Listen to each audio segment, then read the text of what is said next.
Hello and welcome students. Today in this video we shall learn about a very beautiful poem written by John Keats. The name of the poem is A Thing of a Beauty. In fact, A Thing of Beauty is an excerpt of the popular book of John Keats, Endymion. In this poem we shall learn the ideas of the poet about the beautiful things. He sports the beauty of a thing that remains eternal, and the things which give us the pleasure are termed by the poet as beautiful. He concentrates basically on the things which are made by the nature as the beautiful things. John Keats was basically a romantic poet, and we already had read about it that the poet who belonged to the romantic age, they almost wrote about beauty of the nature. So let us read the poem and find it out. A thing of beauty is joy forever.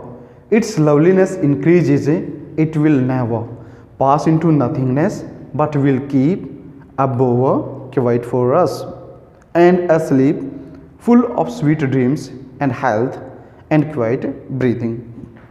In the very first stanza, the poet tells us about the qualities of a beautiful thing. He says the thing that is beautiful is a source of a joy forever. Means the happiness that the beautiful thing give us, it is eternal and forever. Its loveliness increases. It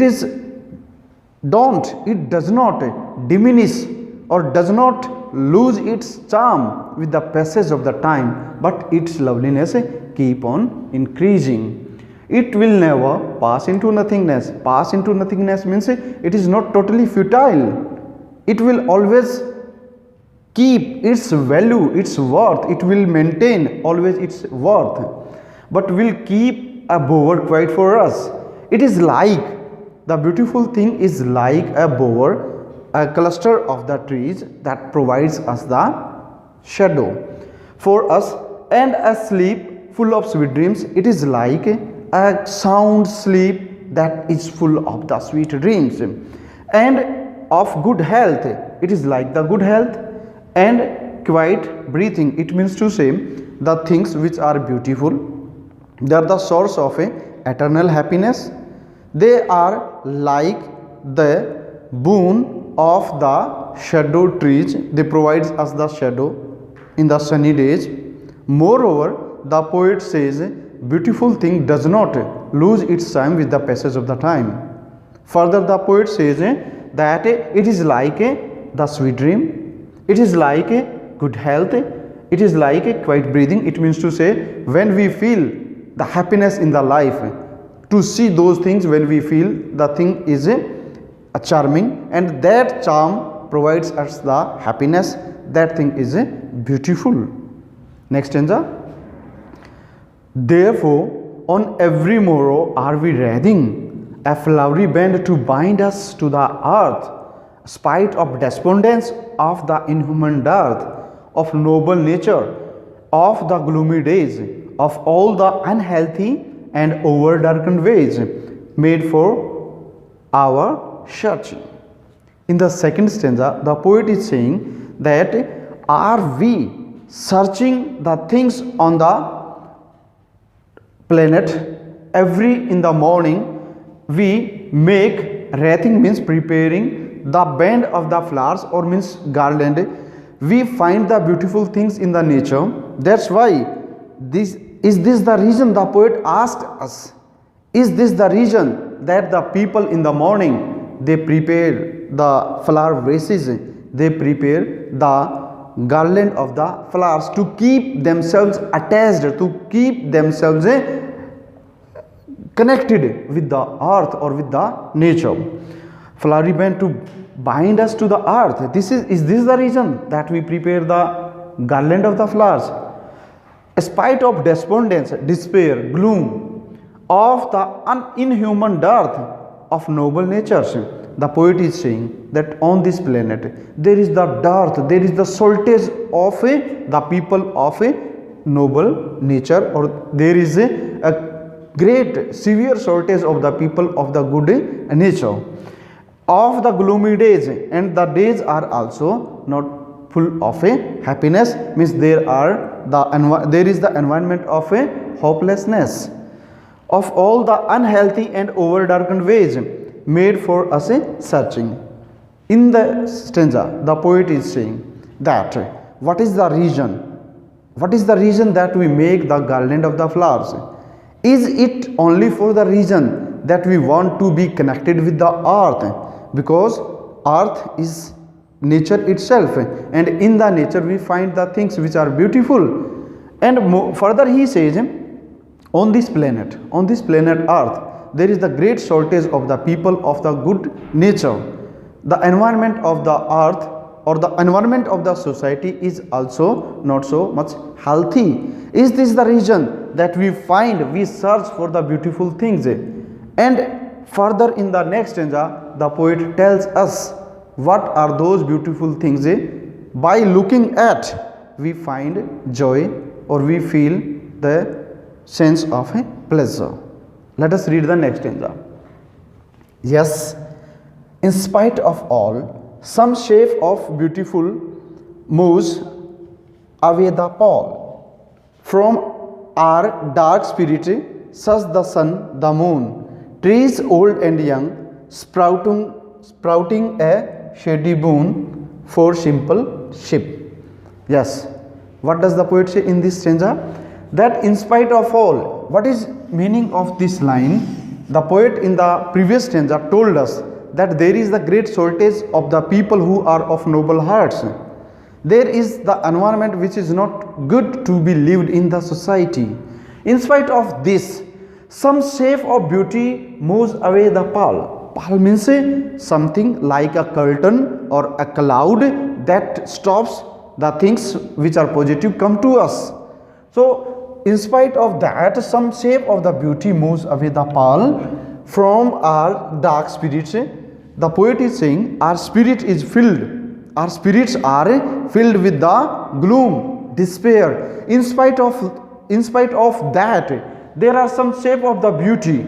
Means in the nature there are a lot of things in various forms which remove that despair, that disappointment, and those things of nature brings us the pleasure.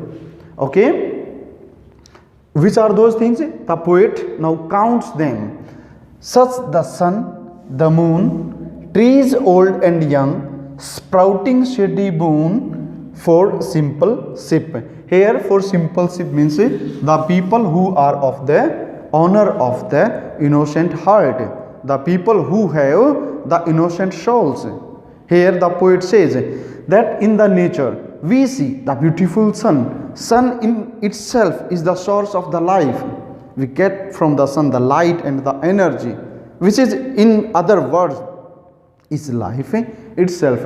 The moon from the ancient ages or previous ages, we have been listening to the stories of the beauty of the moon. So it is the great source of beauty and enjoyment for the people from generation to generation. And trees old and young, in the nature, when we go outside in the lap of nature, we find there are small plants and there are large trees, which in themselves are the perfect example of the beauty of the nature. Sprouting shady boon, and those cultivating flowers and the trees, they are just like the boon by the earth to us. So in spite of all shortages of the good natured people in the society, in spite of the environment which is full of desperation, we have the beauty in the nature in the forms of the sun, the moon, the trees which are old and young. Let us read the next stanza.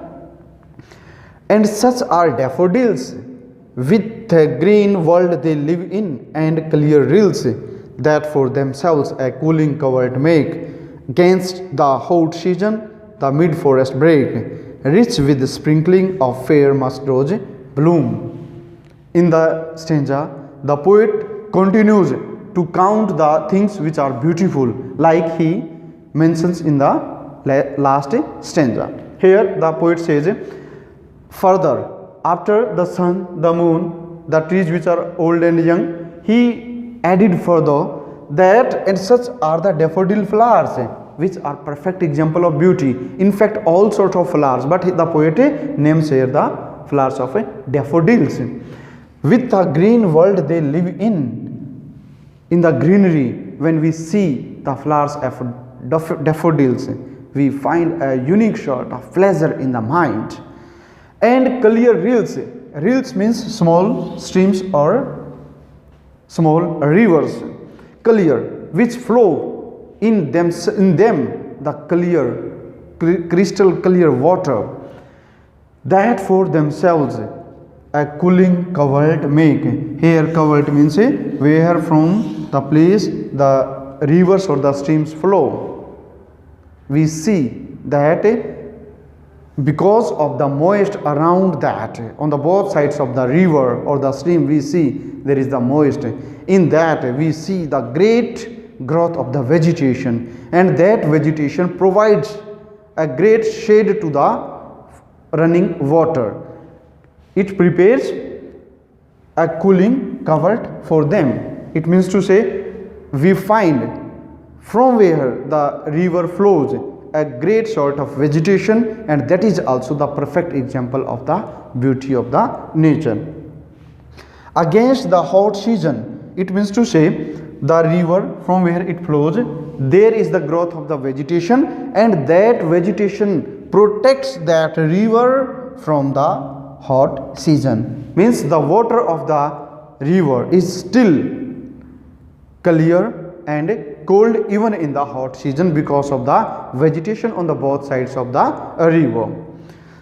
The mid forest brake, rich with the sprinkling of the fair musk rose blooms, and we see in the forest, wherever there is the flow of the water, wherever there is the fall of the water, there we see that the rose flowers, they grow and they provide a very beautiful scenery to behold. The picturesque sight is prepared in the forest from where the waterfalls is there or where there is the flow of the water. The last lines of this stanza are very much symbolical. In fact, against the hot season, here it means to say there is a lot of misery in the life of the human being, and the nature provide us the cooling covert or a solace that protects us from the sufferings of the life. And in the last stanza the poet says, and such too is the grandeur of the dooms we have imagined for the mighty dead, all lovely tales that we have heard or read, an endless fountain of immortal drink pouring unto us from the heavens brink. It means to say the poet is sporting even the death. He is saying dooms, dooms means here death. He is magnifying the death of the people who have died for the noble cause, the people who devoted or showed their life for a noble cause. Their death becomes the pleasure or the source of pleasure or the source of inspiration. They enthuse the people with the inspiration. That's why the poet is saying the people who are great or grandeur, their death becomes a perfect example. The poet says the death of the great people becomes a great example, perfect example to enthuse the people with the inspiration. That's why their death also is associated with the beauty. We have imagined for the mighty dead, the people who died for the noble cause, all the lovely tales that we have heard or read, an endless fountain of immortal drink. In this line the poet says the people who contributed to the literature, whether in the form of poetry, fiction or in the prose, their stories are the source of inspiration. Their stories, their creations are the source of a entertainment from generation to generation. Those tales, those stories, the stories of the legends, they make us feel happy. They give us a pleasure, and they are just like the immortal drink, means eternal happiness. They are in the form of eternal happiness, and they are like pouring into us from the heaven's brink. They are just like nectar. As after drinking the nectar, the people become immortal. In the same way, the stories of the great poets, the stories of the great writers, or the stories that we are listening from generation to generations, they are the great source of happiness. That's why all these things, they are described as the thing of beauty by the poet. So this was the beautiful poem, A Thing of Beauty, written by John Keats. So thank you very much for watching this video. Thanks a lot.